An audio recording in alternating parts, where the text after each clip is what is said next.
அனைவருக்கும் வணக்கம். தொல்காப்பியர் கூறும் பெண்பார் பெயர்களை நம்ம இப்போ பார்க்க போகிறோம். இப்போது இதில் தான் உங்களுக்கு கொஸ்டின் தந்துடுறாங்கன்னு நினச்சிங்க. ஏ பேடை, பி பெண், சி பெடை, டி பெட்டை. இப்போ நமக்கு என்ன தெரியணும்? நூற்பாவை நமக்கு தெரியணும். தொல்காப்பியர் கூறிய பெண்பார் பெயர்களுடைய நூற்பா என்னென்ன?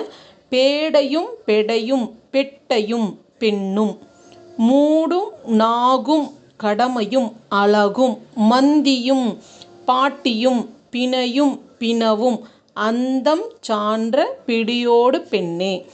பேடை பெடை பெட்டை பெண், மூடு நாகு கடமை அழகு மந்தி பாட்டி பிணை பிணவு பிடி. இந்த 13 பெயர்கள் தான் தொல்காப்பியர் கூறும் பெண்பார் பெயர்கள்.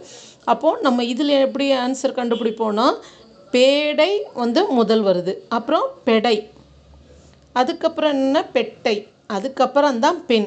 அப்போது இதில் என்ன ஆன்சரு? ஏசிடிபி.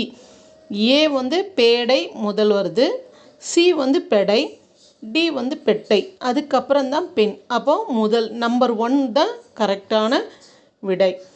நன்றி, வணக்கம்.